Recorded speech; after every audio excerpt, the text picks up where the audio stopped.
Good afternoon, everyone. First of all, I'd like to apologize for my probably lack of communication that has occurred over the last few days. I've been out sick with the flu, and I've been also taking care of my sons who also have been sick with the flu. So I apologize if I haven't responded in a timely manner.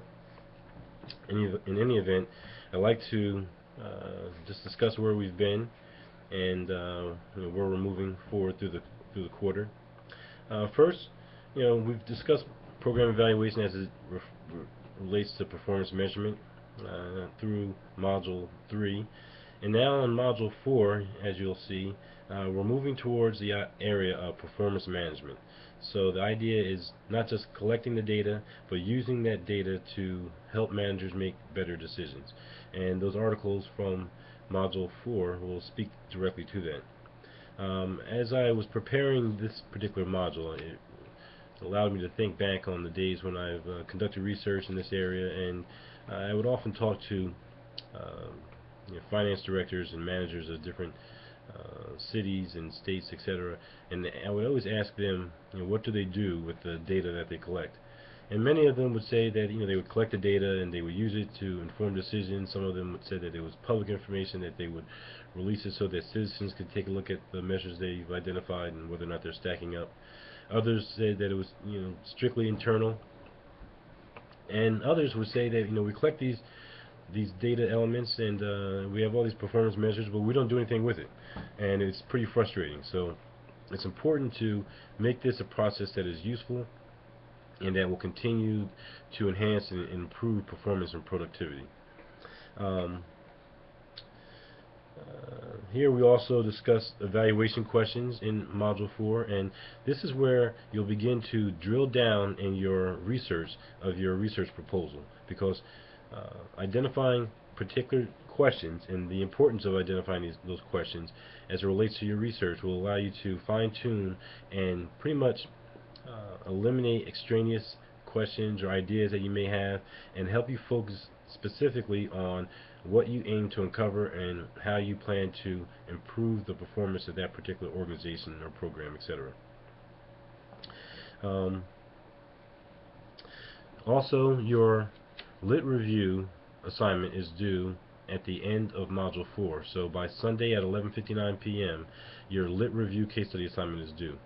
Now that assignment is posted on Blackboard, but just to give you some information, what I'm looking for here is for you to identify 15 to 20 references, whether those are peer-reviewed journals, journal articles, books, um, uh, government reports that you believe are going to help you in your research process, in your research proposal. Now keep in mind, for your actual paper, you're required to have 25 to 30 references. But for this assignment, I want you to get started and begin by identifying 15 to 20 references. Now, with this particular assignment, I'm not asking you to write your literature review in 1 week. That would be preposterous. So what I want you to do is to simply use the APA format and to identify the 15 to 20 references that you've come up with. And when you go to Blackboard, you'll see the pointed questions that are asked related to your literature review case study assignment. All right, if you have questions regarding that, please feel free to email me or give me a call. Now, also in terms of Module 3, I realized that one of the questions on Quiz 2 was inappropriate. It was actually a question that should have been on Quiz 3 that related to, I believe, the Moynihan and Panday article. So what I've decided to do is to add an additional 10 points to everyone's quiz, because obviously that's unfair. You hadn't been assigned those readings, and I don't want to cause you any more undue harm. So everyone will have an extra 10 points added to their quiz grade from quiz number 2.